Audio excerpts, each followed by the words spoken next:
Hey guys, कैसे हो आप सभी लोग। मैं प्रियल आपका बहुत बहुत स्वागत करती हूँ अपने चैनल पे प्रियल मैम रीजनिंग के अंदर। और आज मैं आप लोगों को आरआरबी पीओ और आरबी क्लर्क में जो आपने मिस्टेक्स करी उसके बारे में बताने वाली हूँ। एक्चुअली ये मिस्टेक्स अगर आप अवॉइड करते हैं या फिर अगर आप इन मिस्टेक्स को इम्प्रूव कर लेते हैं, नहीं करते हैं, तो आप का जो करियर रहेगा वो काफ़ी स्मूथ रहेगा और डायरेक्शन आपकी थोड़ी सी एक प्रॉपर वे में स्टार्ट हो जाएगी होना। क्योंकि क्या होता है, एक कहानी आपने सुनी होगी, कहावत सी है कि मिस्टेक से ही सीखते हैं और अभी आगे बढ़ते हैं। हर कोई अपनी मिस्टेक से सीखता है और अगर उसको इम्प्रूव करता चलता है तो ही हम आगे बढ़ पाते हैं, वरना सेम मिस्टेक्स रिपीट करोगे तो उसी गोल चक्कर में कितनी मेहनत कर लो आप, मेहनत आप कितनी भी कर लीजिए, लेकिन अगर आप सेम मिस्टेक्स को बार बार रिपीट करते हैं तो आप पास नहीं हो पाएंगे। और अगर आप ये वीडियो देख रहे हैं तो मुझे लगता है कि आप कहीं ना कहीं इससे सेटिस्फाई हैं कि हम लोग पुरानी चीज़ों पे कभी ध्यान देते ही नहीं है, केवल आगे बढ़ते हैं और पुराना छोड़ देते हैं। ऐसा नहीं करना है, हमें अपनी पुरानी चीज़ों पे ध्यान देना है।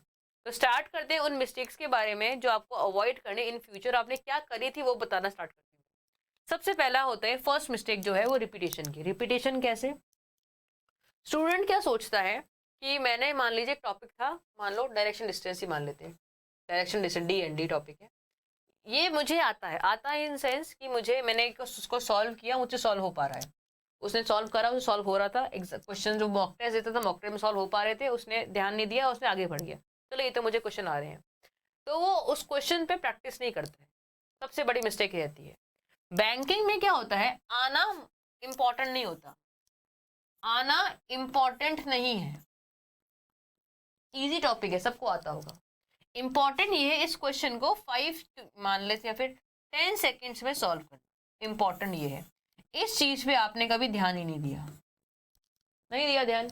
आपने ध्यान दिया कि आता है या नहीं आता, आपने इस चीज पे ध्यान नहीं दिया। और अगर इस चीज पे ध्यान नहीं दोगे तो दिक्कत हो जाएगी। टॉपिक सारे ऐसे होते हैं जैसे कि ब्लड रिलेशन हुआ, कोड एंड डिकोडिंग हुआ। टॉपिक्स आसान होते हैं, एक बार समझोगे तो समझ में आ जाएंगे, पर टाइम कि आपको उसको इतनी प्रैक्टिस में लेके आना है कि वो 10 सेकंड में सॉल्व हो जाए। तो इसके लिए क्या होता है, हमें कई बार ऐसा होता है कि सेम चीजें, सेम बुक्स या फिर सेम क्वेश्चंस को कई बार रिपीट करना पड़ जाता है, और बच्चों की हैबिट होती है बोरिंग काम है रिपीटेशन, तो वो नहीं करते हैं। सबसे पहली मिस्टेक कि अगर आप बैंकिंग की तैयारी करने जा रहे हैं तो रिपीटेशन की हैबिट डालिए, वरना तैयारी करना छोड़ दीजिए, सीधी सी बात। सेकेंड हैबिट, सेकेंड हैबिट होती है सिलेबस। सारे बच्चों को कंसंट्रेशन रहता है कि सिलेबस कंप्लीट होना चाहिए हमारा। मेरे साथ भी ऐसा होता है कि जब मुझसे स्टूडेंट जो पढ़ते हैं तो क्या कहते हैं, मैडम ये सिलेबस नहीं हुआ, कब तक सिलेबस होगा मैडम, कब तक खत्म कराओगी बच्चों। तो ये आज ही मैं बोल रही हूँ, सिलेबस फिनिश करने पे कंसंट्रेट मत रखिए।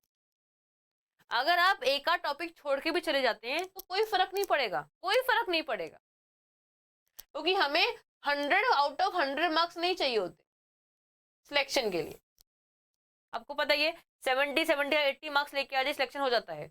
और कई टॉपिक्स तो ऐसे होते हैं जो एग्जाम में आते भी नहीं है, और कई टॉपिक ऐसे होते हैं जो बहुत ज्यादा क्वेश्चन आते हैं। तो हमें फोकस क्या करना चाहिए, प्रायोरिटी डिसाइड करनी चाहिए। आप प्रायोरिटी डिसाइड नहीं करते हो, आप टफनेस डिसाइड करते हो। अप्रोक्सीमेशन इजी है, एक बार कर लिया हो गया, तो प्रैक्टिस नहीं करोगे। अर्थमेटिक टफ है, हमसे नहीं हो रहा है, तो बार बार लगे रहोगे। भाई सवाल यहाँ से ज्यादा आते हैं, यहाँ से कम सवाल कम आते हैं, तो क्या चीज प्रायोरिटी होनी चाहिए, प्रायोरिटी होनी चाहिए ये, जो नहीं रहती है फिर कैसे काम चलेगा। प्रायोरिटीज को डिसाइड कीजिए कि सिलेबस की कंप्लीशन को नहीं। भाई सिलेबस खत्म करने से ऐसा नहीं होता कि सब कुछ आपके दिमाग में आ जाएगा, नहीं। चीजें आप कितनी रिवाइज करें, कितना पढ़ रहे हो, उस पर डिपेंड करता है। तो प्रायोरिटी सेट करना सीखिए। थर्ड चीज है स्पीड।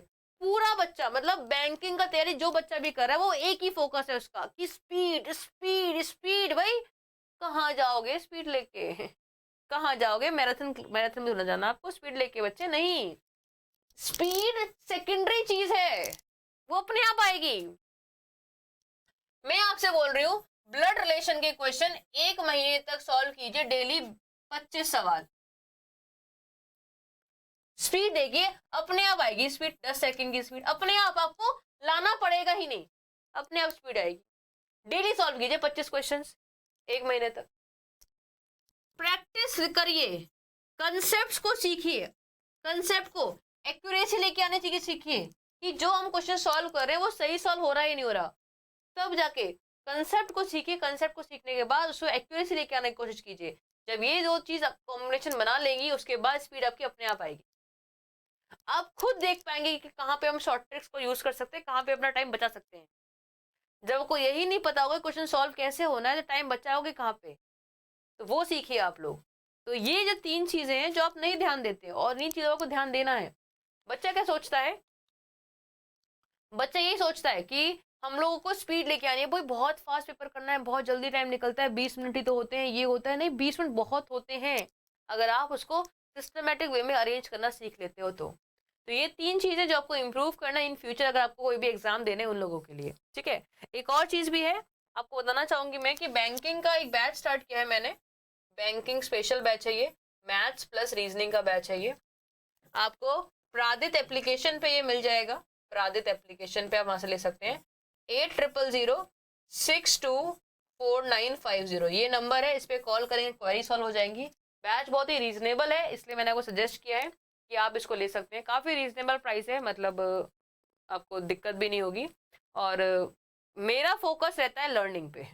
स्पीड आपकी अपने आप बढ़ती है, ये आप अगर मेरे से पहले पढ़ चुके हैं तो आपको पता ही होगा, ये चीजें तो कोई बताने की है नहीं।